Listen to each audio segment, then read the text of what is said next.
Shopping and dining over Thanksgiving and maybe watching some football games. Big government Republicans and Democrats were busy shredding the last vestiges of the Constitution.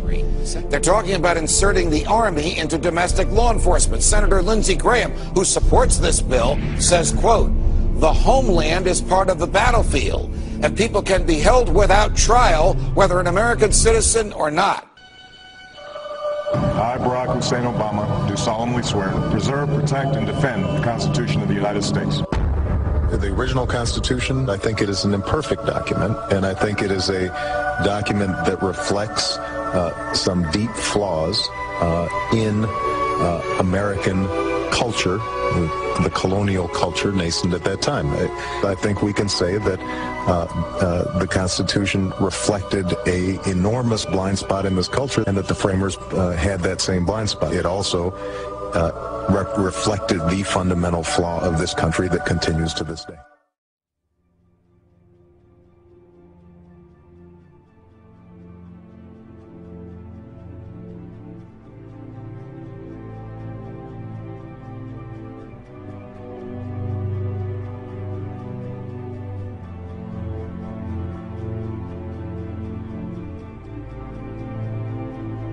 The Senate will pass tomorrow a bill allowing the American military to imprison American citizens indefinitely without charge or trial.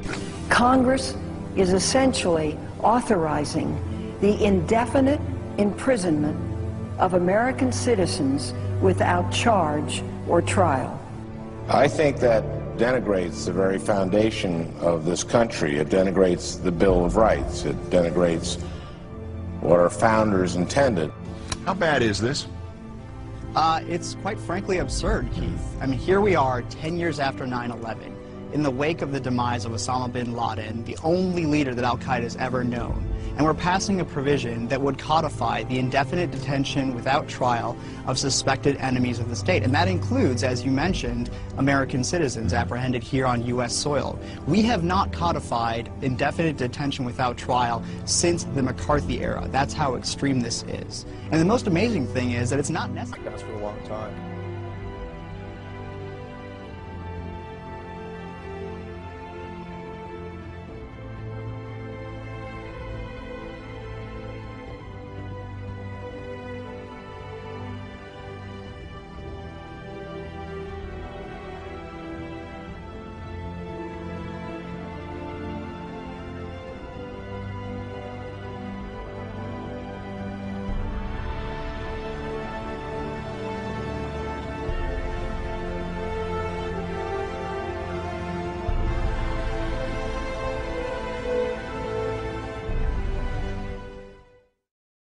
If you need a painted picture of what is happening in this country, let's recognize how history repeats itself.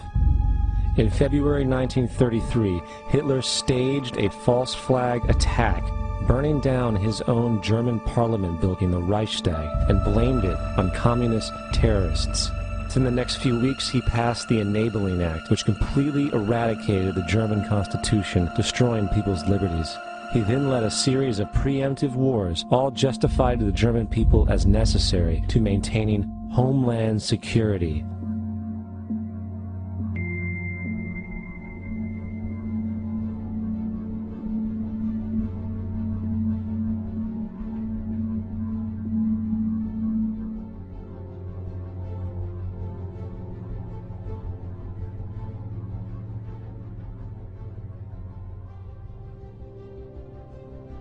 Am Schicksal des Kommunismus und der sich mit ihm verbrüdernden anderen Organisationen ändert dies nichts.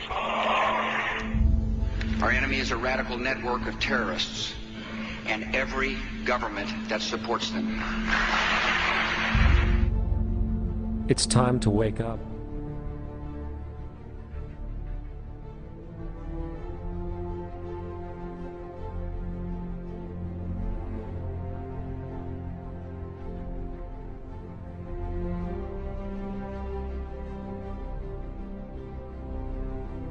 If your family was awakened in the middle of the night by a team of federal officers, well, that's exactly what happened to a woman and her children in Granville County. Amanda Lamb is in the newsroom joining us now. And Amanda, we understand that because this case falls under the Patriot Act, a lot of the usual rights for defendants not available here. Her son was taken into federal custody 2 months ago. She can't get him out, and she can't get any answers. 16-year-old Ashton Lundeby's bedroom is nothing if not patriotic. American flags everywhere. But according to the United States government, this 10th grader, who has never been in trouble with the law before, is now a suspected terrorist. My topic for this evening is assassinations. What have we allowed ourselves to become? Are we no longer a nation of laws? Have we become instead a nation of men who make secret arrests? Are secret prisons now simply another tool of the federal government law enforcement? Is secret rendition of individuals now permitted out of misplaced fear? Have we decided that the writ of habeas corpus is not worth defending? Is torture now an acceptable tool for making us safe? Unfortunately, the single answer to all of these questions from the leaders of our country and to many of our citizens appears to be yes. And now we are told that assassination of foreigners as well as American citizens is legitimate and necessary to provide security for our people. It is my firm opinion that nothing could be further from the truth. Secret arrests, secret renditions, torture, and assassinations are illegal under both domestic and international law. These activities should be anathema to the citizens of a constitutional republic. The real threat doesn't arise from our failure to torture, rather desensitizing our nation to the willful neglect and sacrifice of our civil liberties fought and died for over the centuries is the threat. The concept of habeas corpus existed even before King John of England was forced in 1215 by his rebellious barons to sign the Magna Carta. This basic principle and expression of individual liberty, which has survived 800 years, greatly influenced the writing of our Constitution and our common law heritage.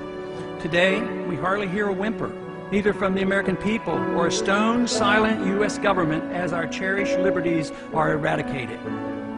Instead, we have a government that deliberately orchestrates needless fear and makes people insecure enough to ignore the reality of their lost liberties. It should not be that difficult to distinguish the difference between the danger posed by the underwear bomber and the danger posed by a government that endorses secret prisons, torture, and assassinating American citizens.